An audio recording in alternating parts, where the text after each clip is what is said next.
If you run an online store with Shopify and want to automate your marketing, you can connect Shopify directly to ActiveCampaign. In this video, I'll show you how to set up the ActiveCampaign and Shopify integration step by step. First, log into your ActiveCampaign account. From the dashboard, click Settings in the bottom left corner, then select Integrations. Click Add an Integration and search for Shopify. Select Shopify, enter your Shopify store information, and click Connect. You may be redirected to Shopify to authorize the connection.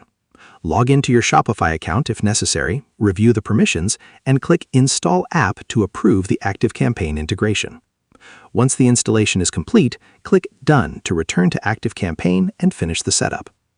After connecting, customer and contact information can be synchronized between Shopify and ActiveCampaign. Depending on your setup, you can also use purchase activity and abandoned cart data to build targeted automations. For example, you could create an automation that sends a follow-up email after a purchase or reminds customers about products left in their cart. Before relying on the integration, test it with a sample customer or order and confirm that the data is appearing correctly in ActiveCampaign. And that's how to connect Shopify with ActiveCampaign and start using your store data for automated marketing. If this guide helped you, consider subscribing for more ActiveCampaign tutorials.